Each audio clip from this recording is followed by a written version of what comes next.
Jesus Cristo? Não. Não? Não, Nunca acreditaram? não. Já. Já? Em qual momento da sua vida você acreditou? Não, mas era quando eu era bem pequena, era mais realmente minha mãe, meu pai. Quantos anos você tem hoje? Eu tenho 18. Você tinha quantos quando acreditava? 8, 9. E você tem quantos anos? 21. Você nunca acreditou mesmo? Não, nunca consegui. Teus pais nunca te ensinaram, tentaram te levar? Eu ia bastante pra igreja quando eu era criança, sou batizado. Acredita em Jesus Cristo? Não, Não? não, Nunca teve fé? não. Mas tive, mas não acredito mais muito. Acha que ele não existe? Eu não existiu? paro pra pensar nisso, mas eu sinceramente não boto muita fé, não. Você acha que ele nunca pisou na terra como homem? Como homem deve ter pisado, né? Como filho de Deus, não. Toda a parte lúdica eu já desconfio um pouquinho. Quando que você perdeu a sua fé? Sei lá, eu sou um cara de enxergar as coisas. Você vê a galera falando, vê todo mundo, babá, nada acontece, morreu, ninguém voltou pra me falar nada. Acho O menorzinho vai ensinar sobre Deus, Jesus, religião ou não? que não fiz até agora. Você acredita em Jesus Cristo? Não. Acredita em Jesus? Oi, não, mas obrigado. Com licença, acredita em Jesus Cristo? Não, Nunca teve fé? não tenho fé hoje em dia. E hoje você tem quantos anos? Tenho 28. 28. Perdeu com quantos anos a fé? Uns 18. 18. Mas seguiu por um bom tempo, então? Sim. Acreditam em Jesus Cristo? Não, Não? não. Não, Nunca tiveram fé? Já tive. já também. Por que perderam? Não parei pra pensar nisso, agora que você tá me fazendo refletir na vida. Já tiveram alguma religião alguma vez? Já tive. Cresci na igreja evangélica. Licença, meninas. Acredita em Jesus Cristo? Acredito muito em Jesus Cristo. Muito? Com a minha vida. Cara, mostra minha Bíblia aqui agora. Você carrega uma Bíblia sempre com você? Sim, eu falo muito de Cristo na faculdade, nos lugares onde eu tô. É que hoje eu não toco violão, que geralmente eu toco música da Paulista. Você mais espalha sobre Deus? O amor dele perfeito que me alcançou. Tipo, perfeito mesmo. Um amor tão avassalador. Eu sei que Deus também é fogo consumidor, mas é incrível. Eu tô sentindo meu coração queimando. O amor é importante? Eu acredito muito no que Paulo fala. Sem amor, que adianta eu falasse a língua dos anjos, que eu fizesse as coisas, mas sem amor, o que adiantaria? É a mesma coisa. Quando você faz com amor, você faz bem, você faz por prazer, você faz porque você gosta. A Bíblia não é pra me mostrar, é porque, tipo, virar pra alguém e falar, não, é que tá aqui escrito na palavra. É uma delícia. Se sente preenchida? Eu sinto que Deus tirou todo o vazio que tinha em mim e Ele me deu um motivo pra estar viva. É muito bom. Qual que é o seu propósito de vida? Meu propósito de vida é fazer com que mais pessoas conheçam esse amor que me alcançou. Espalhar o nome de Deus. Sim, tanto que eu sou intérprete de Libras e eu faço isso na igreja. Posto no meu TikTok muito agora. Mudei toda a minha vida pra falar sobre isso.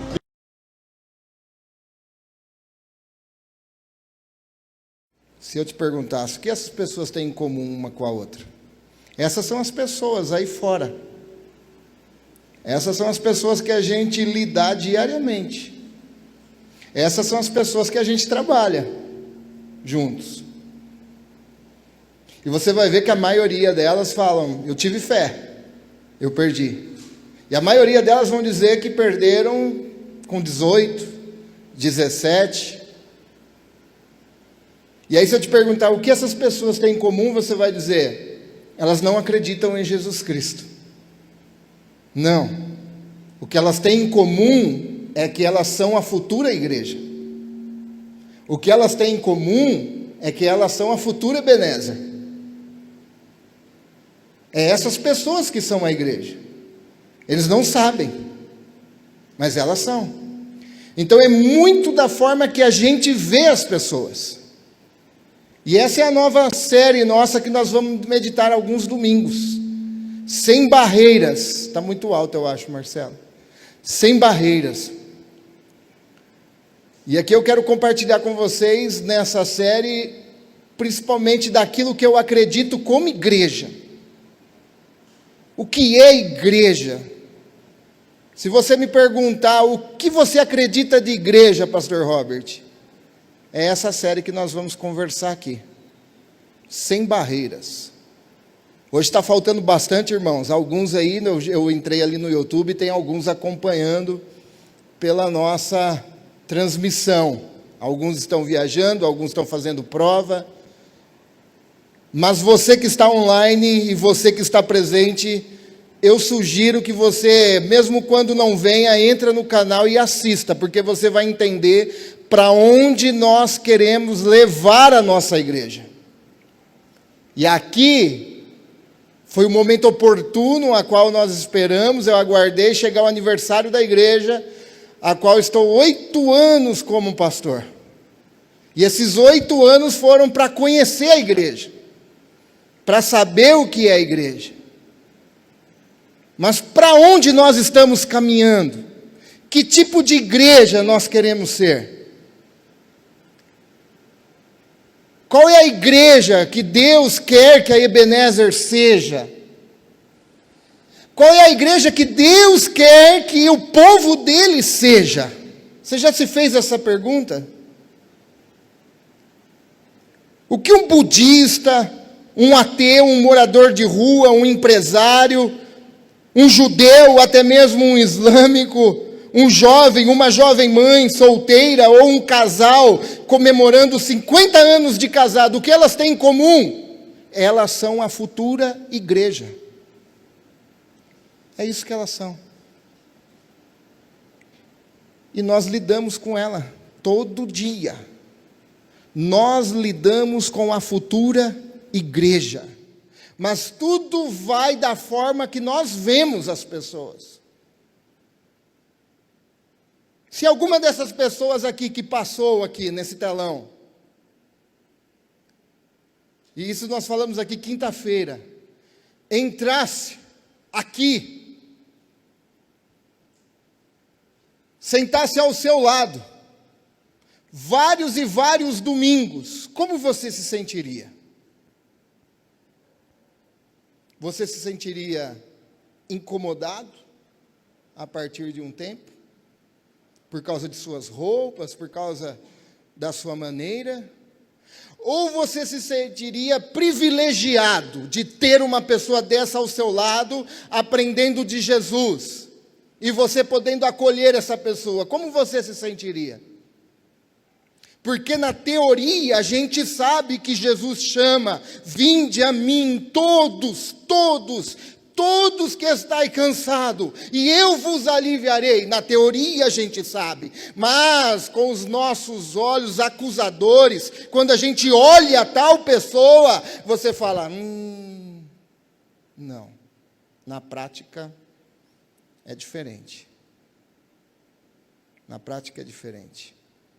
Porque isso está enraizado dentro de nós, e ainda mais nós, conforme os nossos anos de religiosos, nós estamos perigosos a ser como os fariseus e ser contaminado pela religiosidade farisaica, a qual nós apenas olhamos e condenamos, mas não recebemos e acolhemos, e deixemos o Espírito Santo transformar a vida da pessoa. Nós queremos transformar as pessoas, nós queremos mudar as pessoas. Mas a Bíblia não ensina assim. O que a Bíblia ensina é que o Evangelho é poder de Deus para a salvação. Quem muda a pessoa é o Evangelho. Então, como você se sentiria se essas pessoas, presta atenção aqui, se essas pessoas participassem ao seu lado, domingo após domingo? Ou será que nós estamos formando um clube social de gospel evangélico para sermos uma parte de uma família, mas a família é nossa, ela se enquadrar dentro daquilo que nós criamos, esse estereótipo de cristão? Como nós cantamos e nós falamos aqui, a mesa de Jesus, nós não chamaríamos aquelas pessoas para sentar na nossa. E Jesus chamou. É sobre isso que nós temos que conversar. E eu acho, irmãos, que a maior necessidade da igreja hoje é uma necessidade de crentes corajosos que não se satisfazem em estar na igreja, mas crentes corajosos em ser igreja. É diferente de estar e de ser, cumprindo a missão com pessoas que estão com suas vidas totalmente desorganizadas. E eu não quero que você me entenda mal. Eu não estou aqui advogando contra defesa moral, não estou advogando contra aborto, não estou advogando contra o sexo antes do casamento, evolução e tantos outros temas polêmicos. Não é isso. Mas eu estou falando que nós, muitas vezes, como cristão e valores cristãos, queremos que pessoas numa sociedade anticristã tenham o mesmo comportamento que a gente. Como que nós vamos exigir das pessoas que não conhecem o Evangelho tenha o mesmo comportamento de um cristão. E aí a gente faz de tudo, a gente coloca pastor no parlamento, a gente coloca presidente porque ele cita um versículo, ou coloca presidente porque ele ama pobre, a gente vale tudo, acreditando fielmente que nós vamos fazer essas pessoas enfiar goela abaixo deles, os mesmos valores que nós, mas não compartilhamos o evangelho de Jesus Cristo. Como?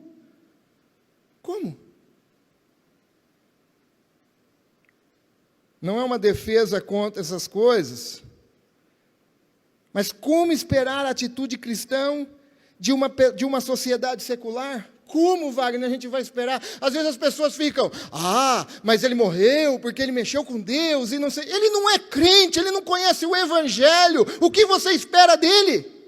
Como que as pessoas se surpreendem se a pessoa não conhece? É esperar disso para pior de uma sociedade que não conhece os valores cristãos. E não se surpreender com isso. Então nós esquecemos que é uma coisa de cada vez, às vezes a igreja se esquece. Nós precisamos ser um modelo de cristão, eu diria, de cristãos. Até mesmo um modelo de igreja que sabe conviver, viver e acolher o caos da sociedade que é anticristã. Como assim? E eu chamo isso de o caos de Corinto. O caos de Corinto. E eu acho muito interessante o que Paulo, troca para mim, por favor, escreve aos Coríntios. Ele diz em 1 Coríntios, capítulo 6, versículo 9 ao 11. Vocês não sabem que os injustos não herdarão o reino de Deus? E a gente conhece esses versículos. Às vezes a gente usa, a gente coloca na rede social, sabe? Mas a gente vai até um ponto. E aí a gente diz, não se enganem, aqueles que se envolvem em imoralidade sexual, adoram ídolos, cometem adultério, se entregam às práticas homossexuais, são ladrões, avarentos, bêbados, insultam as pessoas ou exploram. Os outros não herdarão o reino de Deus. E paramos aqui. Aí a gente para aqui. Aqui é o ápice do farisaísmo. Por quê? Porque a gente não se lembra que nós éramos uns desses. E é isso que Paulo fala. Vocês, alguns de vocês, eram um desses. Então o que Paulo está mostrando é, o evangelho é esse. Não abra mão do evangelho, não herdarão o reino dos céus. Olha, vão ficar de fora os ladrões, vão ficar de fora todos aqueles que tenham atos ilícitos, vão ficar de fora aqueles que exploram os outros, eles vão ficar de fora. Mas saiba de uma coisa, para que você haja com amor e saiba acolher essas pessoas, e não só julgue e condene, não se esqueçam que vocês eram um desses. Vocês eram esses. E às vezes a gente esquece disso. E quando a gente se esquece disso, nós criamos uma cultura do nós contra eles e eles contra nós. Corinto era essa comunidade. Uma comunidade formada de pessoas com vidas desorganizadas. Uma bagunça. Mas pessoas que foram transformadas, não transformadas de uma vez só. Elas não foram transformadas de uma vez só. Paulo não tocou um condão na cabeça dele e ele, estou transformado, não fez mais nada errado. Foi um processo de transformação. Mas nós muitas vezes queremos que a pessoa se transforme assim, pá. E se não transformar, nós não serve para ser parte da minha família. Quando eu leio sobre essa igreja Corinto era conhecida por uma vida de festa frenética. Corinto era conhecida pela sua liberdade sexual. O famoso templo de Afrodite, uma das 7 maravilhas do mundo, diariamente tinha mais de 1000 sacerdotisas cultuais. Sabe o que é isso? Prostitutas fazendo em nome do Deus deles relações sexuais para satisfazer o prazer de todos os homens que queriam, pois na relação era forma de culto para eles. Mais de 1000 mulheres lá, diariamente. Nós não vamos entrar nisso, mas é justamente por isso que Paulo fala, então, que aquela que não tinha o cabelo crescido usasse o véu, porque era diferenciar aquelas que eram sacerdotisas, que cortavam o cabelo. E muitas, então, começaram a se converter. Foi esse tipo de pessoa que começou a fazer parte da igreja. Foi essas pessoas que começaram a fazer parte da igreja.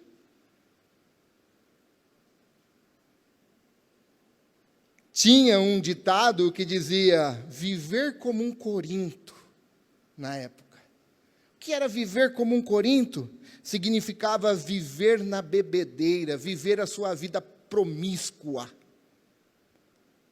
E talvez você não saiba, porque às vezes nós vivemos dentro de nossos lares, de nossas casas, e nós decidimos, e está certo, o que a gente assiste.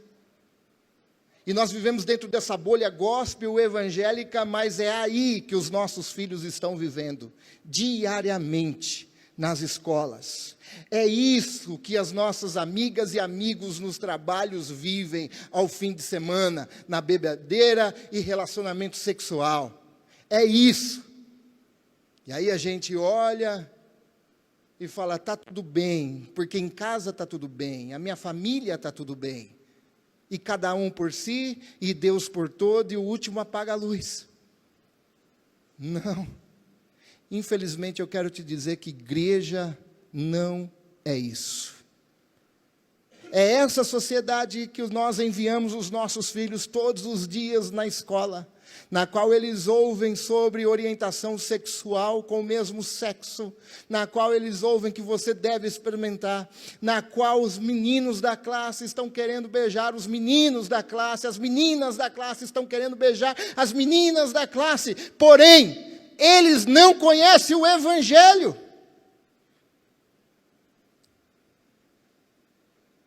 Agora você já pensou, se nós virarmos nós contra eles e eles contra nós, como vai mudar uma sociedade desse jeito?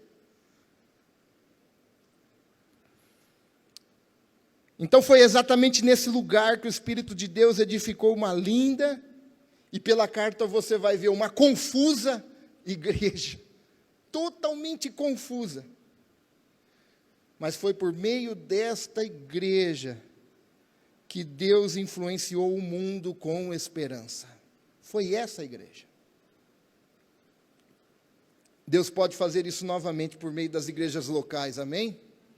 Deus pode fazer isso. Deus pode fazer isso por meio da Ebenezer, amém? Deus pode fazer isso. Mas nós precisamos mudar a forma de ver então, irmãos. Infelizmente, nós precisamos abrir mão de algumas coisas que nos prende, e a Mara disse aqui na quinta-feira, a tal da tradição, né, Mara? Que nós chamamos de tradicionalismo. E mudar a forma de ver as pessoas. Eu gosto muito de uma passagem, não está aqui na nossa meditação, mas na qual Deus cura um cego e ele diz assim, eu vejo as pessoas como árvores. E Jesus novamente, então, ora, e ele é curado, e ele começa a ver as pessoas como seres humanos. É isso que a igreja precisa. Enxergar as pessoas como seres humanos. E não como objeto. Não como inimigo. Mas como a obra-prima de Deus, a criação de Deus. É isso que a igreja precisa fazer. Então Deus pode fazer isso, mas para isso nós precisamos passar a ver o que Jesus quer fazer na vida desorganizada das pessoas, porque Jesus quer fazer. Então a pergunta, troca aí para nós, eu gosto de usar slide, mas não tem jeito, não tem um domingo que funciona.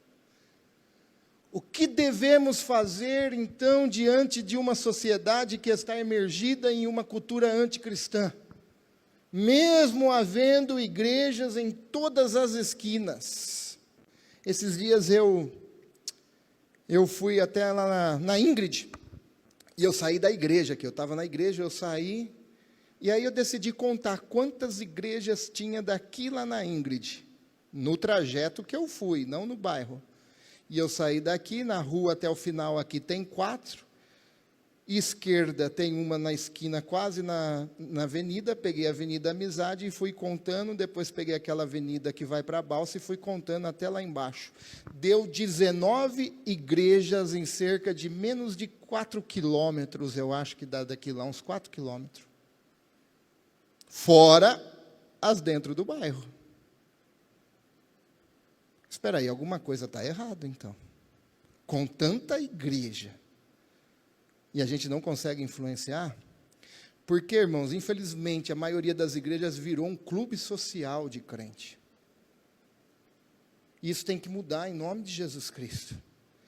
Porque a missão não existe por causa da igreja, a igreja existe por causa da missão. A igreja só existe por causa da missão. Foi isso que levou Dietrich Bonhoeffer a dizer: a igreja só é igreja quando é voltado para os de fora. Porque quando ela é voltada para os de dentro, ela largou de ser igreja e se tornou um clube. Então o que nós devemos fazer? Por favor, passa para nós. Abrir os olhos. E o nosso tema hoje é abrir os olhos, para derrubarmos as barreiras. E o texto de João, capítulo 4, versículo 35, diz: vocês não costumam dizer, ainda faltam 4 meses para a colheita, mas eu lhes digo, despertem, olhem em volta, os campos estão maduros para a colheita. Na Ara, diz que abram os olhos. Abram os olhos. Então, o que nós precisamos fazer? Nós precisamos olhar em volta sem as nossas lentes da religiosidade e do preconceito. Ah, como é difícil. Eu falo de mim, porque às vezes nós somos levados a olhar de forma preconceituosa para as pessoas. Quando Jesus nos mostra uma forma diferente para olhar para as pessoas. O contexto desse versículo, Jesus acabava de ter uma conversa com uma mulher que a sociedade, principalmente na época, não dava nada para aquela mulher. Vamos começar pela religiosidade. Essa mulher era samaritana. Ela não era crente, vamos dizer assim. E por ela não ser crente, não fazer parte da religião dos judeus, ela já era ignorada. Mas além de ela não ser crente, ela já havia tido vários homens, que naquela conversa Jesus revelou a ela: dissesse certo, você já teve 5 e o que você tem agora não é teu. Ou seja, você é adúltera.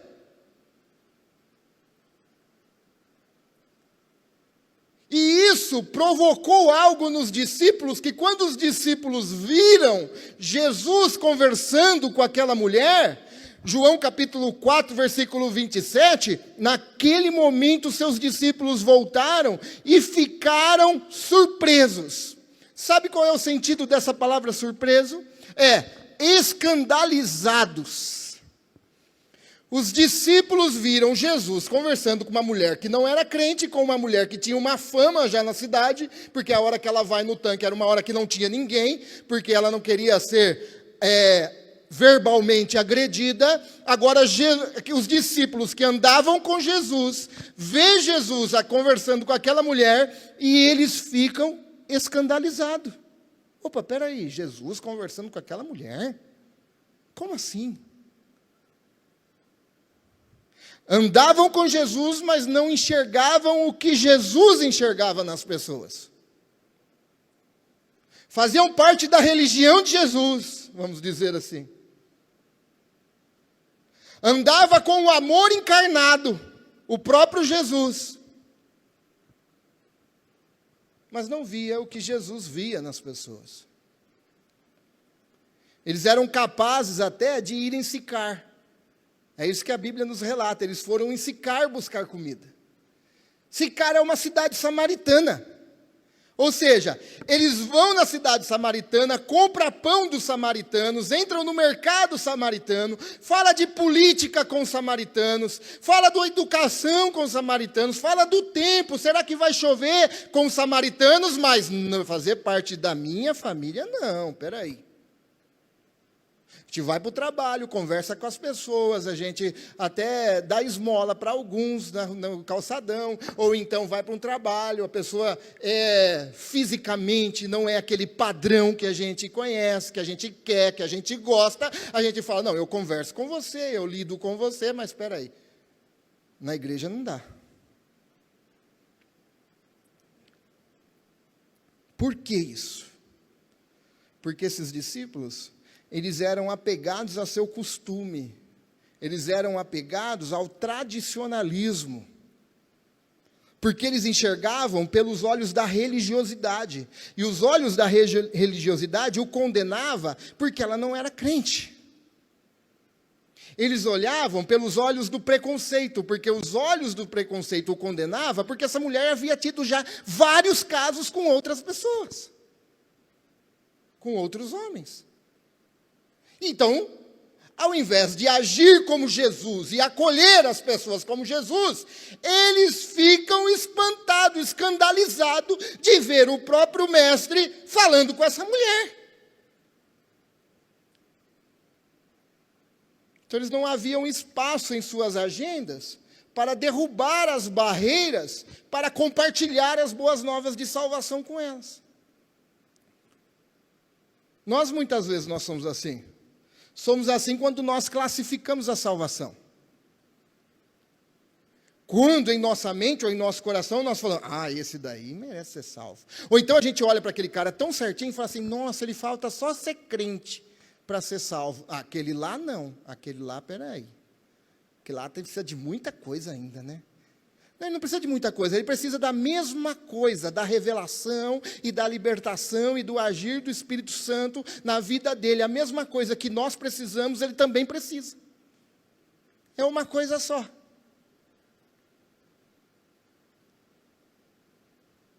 Então, quando nós colocamos essas pessoas em uma escala de valores, nós estamos agindo totalmente contrário ao que a Bíblia nos mostra de Jesus. E nós não estamos falando aqui de viverem uma vida de prática de pecado. Nós estamos falando que Deus condena isso, mas o mesmo Deus que condena transforma. É Ele quem vai transformar a vida das pessoas. E às vezes nós nos esquecemos disso.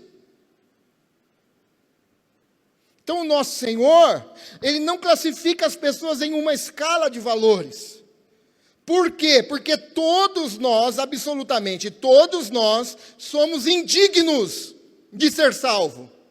Seja o pai que falou que não está ensinando o filho a fé, seja o rapaz que estava andando de minissaia, seja a jovem de 18 anos que falou que perdeu a fé, seja a mulher de 28 anos que falou que não acredita mais em nada, seja aquele casal de homossexual no qual ele falou que ele frequentava a igreja evangélica, seja eles e seja nós, todos nós éramos indignos da salvação. Todos nós.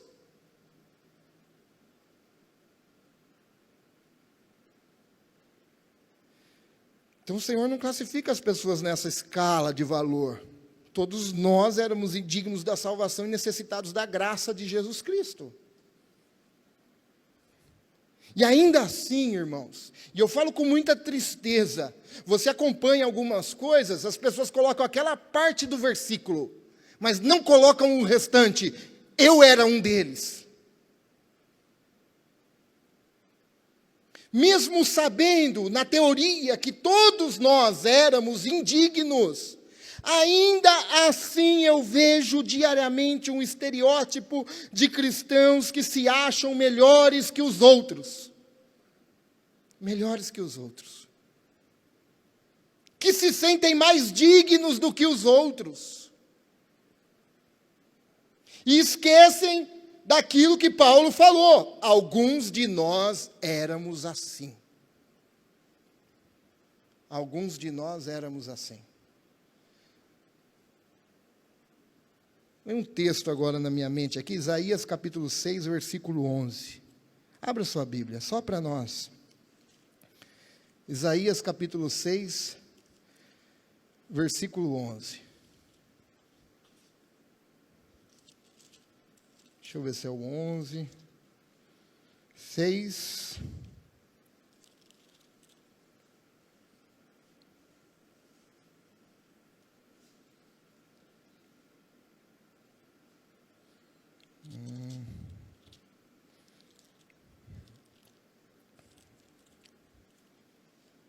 — 61, acho que é o 61.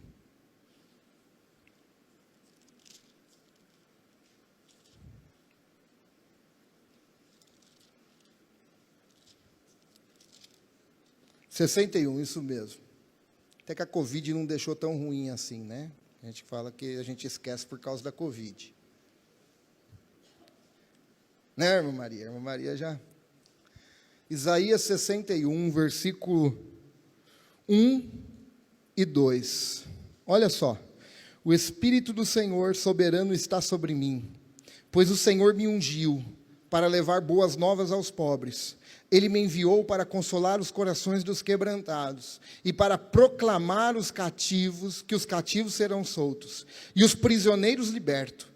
Ele me enviou para dizer aos que choram que é chegado o tempo e o favor do Senhor, e o dia da ira de Deus contra os inimigos. Marca isso daí. O dia da ira de Deus contra os inimigos. Agora abra lá Lucas capítulo 4.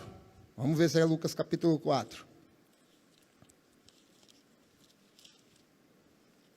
Lucas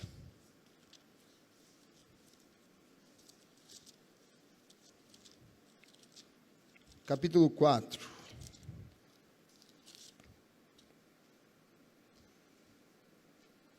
Versículo 16. Quando Jesus chegou a Nazaré, cidade de sua infância, foi à sinagoga no sábado. Como de costume, ele se levantou para ler as Escrituras. Entregaram então o livro do profeta Isaías. Você vai ver que ele abriu o capítulo 61, não tinha capítulo antes, né? E ele o abriu e o entregou o lugar onde estava escrito, encontrou o lugar onde estava escrito. E ele vai ler aquela profecia. O Espírito do Senhor está sobre mim, pois ele me ungiu para trazer as boas novas aos pobres. Ele me enviou para anunciar que os cativos serão soltos, os cegos verão, os oprimidos serão libertos, e que é chegado o tempo e o favor do Senhor. E Jesus fechou o livro. O que está faltando aí?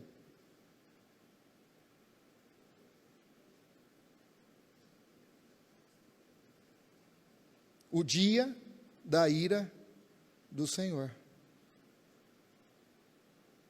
Jesus não falou. Sabe por que ele não falou? Porque ele não veio ainda como o juiz. E por que tem muito crente que parece que é o juiz?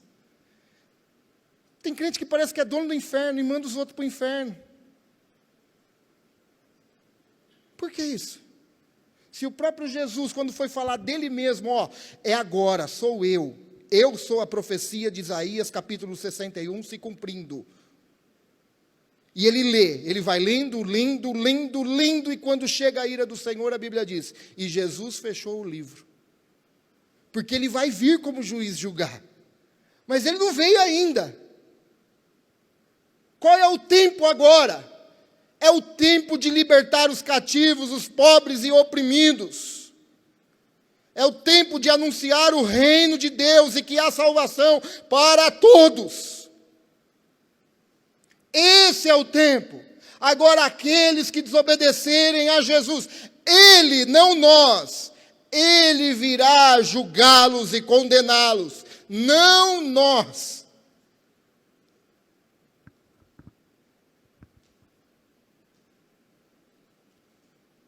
Brennan Minnan disse: Jesus revela um Deus que ama os pecadores, mas não porque eles sejam amáveis, mas porque Jesus é amor. John Stott, no livro A Cruz de Cristo, diz: na cruz, Deus tratou todos como iguais, igualmente necessitados, igualmente incapazes, igualmente amados e igualmente salvos pela graça.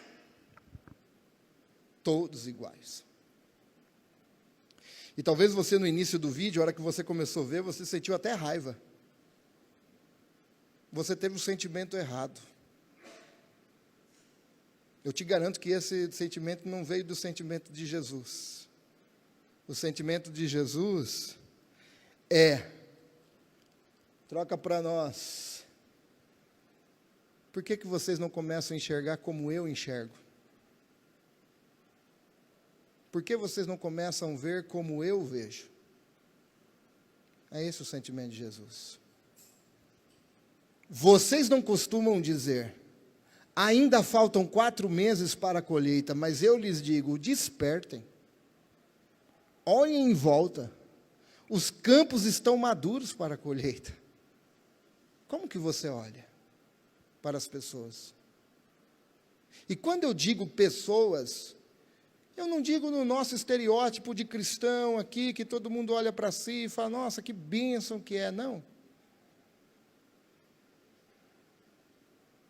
Eu quero que você imagine aquela pessoa na qual você nem mesmo viu pessoalmente, você viu em TV. E agora me vem na mente aquele cara que colocava até bolinha na testa, assim por dentro, com a cara toda tatuada de uma caveira. Esse tipo de pessoa até. É lógico que a salvação é para todos, mas eu quero que você imagine esse tipo de pessoa. Se essa pessoa viesse e sentasse ao seu lado, domingo após domingo, não é se tornar membro da igreja, não é nada disso, mas viesse aqui na Ebenezer e se sentasse ao seu lado domingo após domingo, é exatamente essa pessoa que você imaginou. Você se sentiria incomodado ou você se sentiria privilegiado? Porque é um privilégio.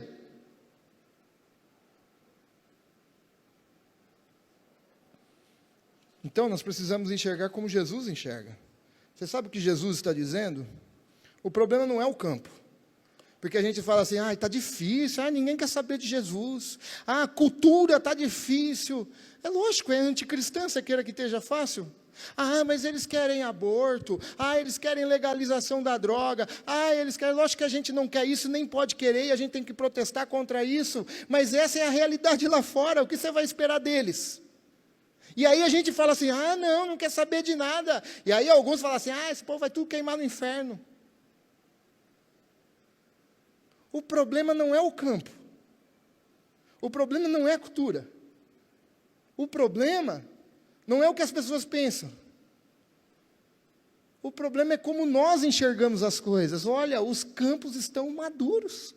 O problema são vocês, não eles. É por isso que Jesus precisa abrir os nossos olhos primeiro. Olhem vocês à volta de vocês, para que depois abram os olhos deles. Mas primeiro Jesus precisa abrir o olho da igreja dele. Da igreja.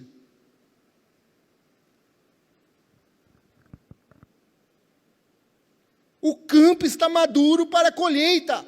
Aliás, dentro desse contexto em que Jesus acabava agora de criar uma grande missionária, Jesus diz: olha, para com isso, vocês estão escandalizados, o campo está maduro, e essa colheita acabou de acontecer com uma mulher, a qual se considerava essa mulher a mais pervertida da sociedade aqui. Sabe o que aconteceu com essa mulher? Ela foi agora anunciar o evangelho. O campo está maduro, nós acabamos de colher um fruto aqui. Vocês não viram isso? É isso que Jesus está falando para aqueles discípulos que ficaram escandalizados. Mude a forma de vocês verem, nós acabamos de colher. O problema não é a cultura, o problema não é o ensino, o problema são vocês. Mudem a forma de enxergar. É isso que Jesus está dizendo para os discípulos e diz para nós hoje. O que precisamos enxergar é o ser humano, irmãos. Por que que nós damos mais valor no ter do que o ser, né, Carlos, que a gente estava conversando? Por que que nós damos mais valor no ter do que no ser? Por que que nós criamos uma escala de valores e falamos, eu vou evangelizar esse cara, porque esse cara vai ser um bom crente, sabe? E aí a gente olha para quê? Não, esse daí não. Por quê? Porque nós estamos contaminados com a religiosidade. E diz que em 2030 os cristãos evangélicos vão passar os católicos em número, que é capaz de eleger um presidente sozinho. Aí vai ser tudo o que querem. Aí nós vamos construir um céu na terra, porque aí vai ser só coisa para crente. Que isso?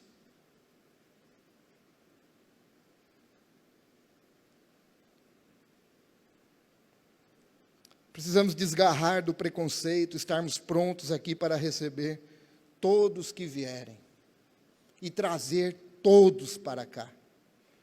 Todos, absolutamente todos. Pois Cristo estava aberto para todos que vinham a Ele. Todos que vinham. Imagine uma pessoa lutando desesperadamente. Uma vez eu estava no mar, lá no Paraná, e aí a gente estava na beira, e quando eu percebi, começou a não dar pé mais, sabe? E aí você vai entrando em desespero. E aí você começa a se bater, né? E você vai ficando desesperado.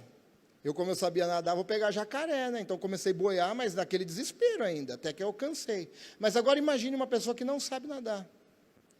E ela começa a se bater em alto mar, o rosto mal aparece. À margem tem alguém, sabe? E alguém vê, lá de longe, só a cabecinha da pessoa subindo e afundando. E começa a ficar assim, desesperado, na beira do mar. Fala, o que eu vou fazer? E aí ele acha um bote salva-vida. E ele joga o bote salva-vida para aquela pessoa. Porém, a correnteza do mar não deixa o bote chegar na pessoa. E a pessoa desesperada, cada vez mais desesperada, até que ela afunda uma vez e não vê mais a pessoa morreu afogado. E a pessoa na beira do mar diz assim, tudo bem, eu fiz o meu papel, eu joguei o bote salva-vida para ela. Muitas vezes nossa compaixão é parecida com a desse homem, sabe? Nós damos palavras, lançamos promessa, até conselho, mas não nos molhamos, não entramos na água de fato, para acolher, para receber qualquer tipo de pessoa. A gente tem tudo formado na nossa cabeça, e a gente lança palavras teológicas, argumentos, é isso, é aquilo, é o nosso bote salva-vida, mas você jogar o bote salva-vida não salva. Se você não entrar na água, nós não nos aproximamos das pessoas, e sem aproximação nada acontece.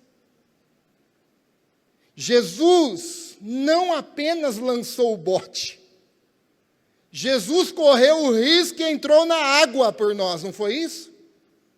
Ele entrou na água, ele correu o risco, sabe o risco? O risco de ser chamado beberrão, porque ia para a festa de publicano, que era odiado pelos religiosos. E chamaram Jesus de beberrão, e Jesus falou, vem João, vocês dizem que é comelão. Vem o Filho do Homem, vocês dizem que é beberrão. Nada está bom para vocês, meu. Jesus correu o risco de conversar com uma mulher prostituta e chamar essa mulher para fazer parte do grupo de Jesus. Agora imagine um rabi, um mestre, andando com uma mulher, na qual aquela mulher era muito bem conhecida, e Jesus diz a uma mulher para ela, não, você vai seguir a gente, vamos junto. Jesus chama um publicano, coletor de impostos, o cara mais odiado da sociedade, porque aquele cara trabalhava para os romanos, era o cara que cobrava imposto. E não era o nosso que vinha direto ali na fonte, sabe? ICMS, aquele monte de coisa que você não tem contato com ninguém. Não, você tinha que ir lá levar no cara. Pensa uma raiva de você levar o seu imposto, que você trabalhou o dia inteiro, e ir lá pagar, olhar para o cara, Wagner. E o cara, sabe o que ele era? Ele era judeu também. Ele era judeu. E aí Jesus um dia passando por esses caras, e tinha uns caras do amor lá, e Jesus olha para esse cara e fala, segue-me. E o cara decidiu largar tudo e seguir Jesus. E aí o próprio povo falou assim, peraí, Jesus está chamando um inimigo nosso para seguir ele? Jesus correu o risco da reputação, não é isso? A reputação. Jesus correu o risco de ser chamado beberrão, de ser chamado amigo de prostituta, amigo de nego cachaceiro. Jesus correu o risco de ser chamado de, anda com o inimigo, de pecadores. Sabe o que Jesus fez com a reputação? Eu sei quem eu sou. Eu sou filho do Deus vivo e sou o próprio Deus encarnado. Então, se eu sei quem eu sou, cuido do meu caráter e Deus cuidará da minha reputação. Mas será que nós conseguimos agir assim, irmãos? Será? E isso eu vou falar para você, tem me confrontado muito, sabe? Tem me confrontado muito essas coisas.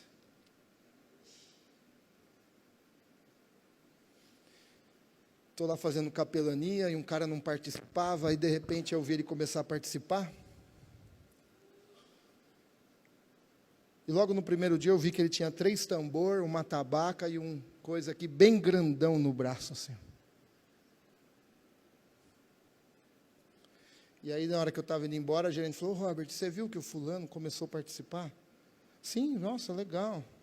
Eu falei, ele vai em alguma religião? Ele vai na Umbanda e não sei o quê, passou por processo. Eu falei, nossa, que legal. E vai lá, segunda após segunda, segunda após segunda, segunda após segunda. Um dia ele me procura, quero falar com você.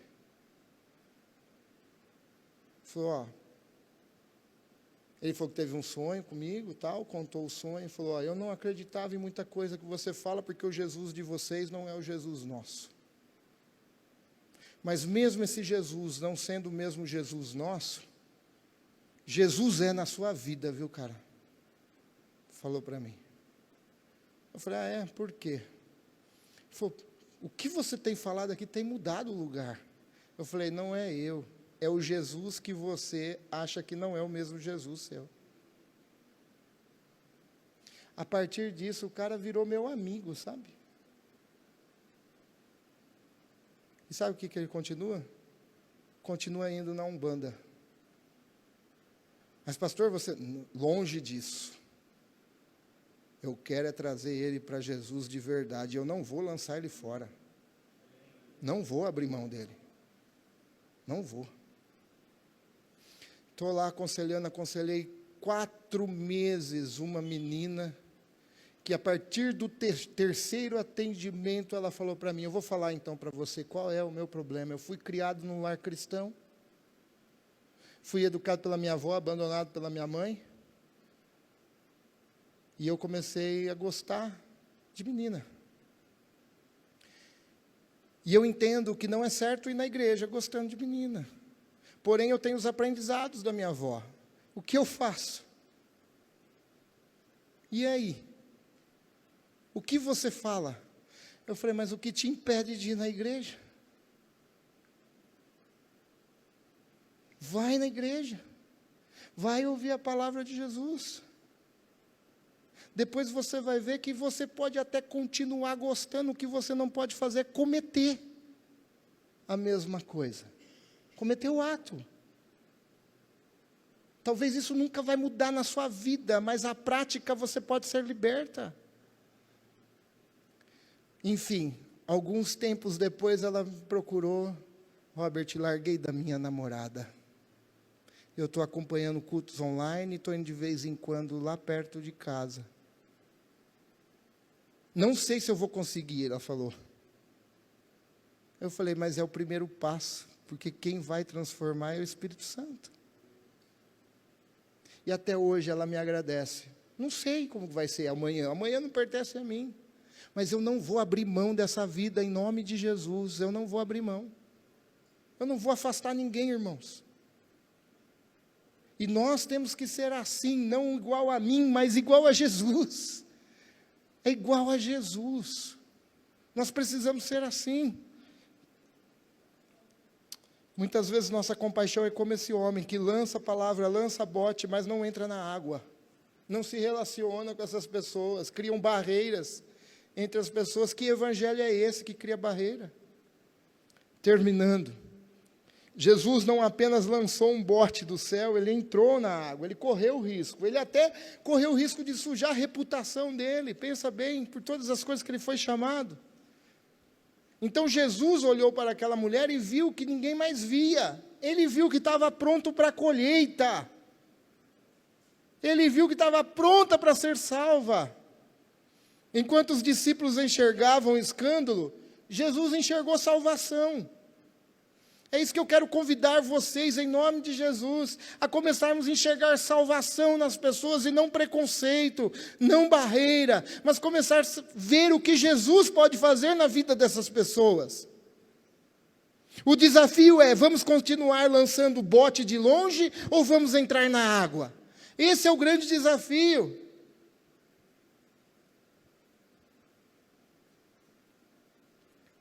Eu me lembro de uma vez que eu e um amigo meu saímos do culto da igreja que nós éramos e encontramos um amigo no bar. E nós entramos no bar para conversar com ele. E nisso passou um líder de jovem e viu a gente dentro do bar. Já sabe o que aconteceu durante a semana, né? O pastor chamou nós, que ele era líder nosso. Vocês saíram do culto e foi para o bar beber?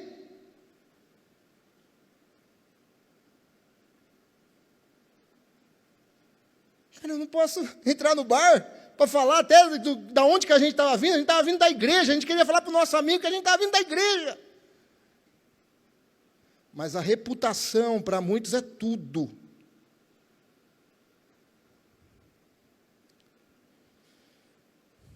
Então nós podemos ser essa igreja de olhos abertos e deixar Deus mudar a forma como nós olhamos para as pessoas.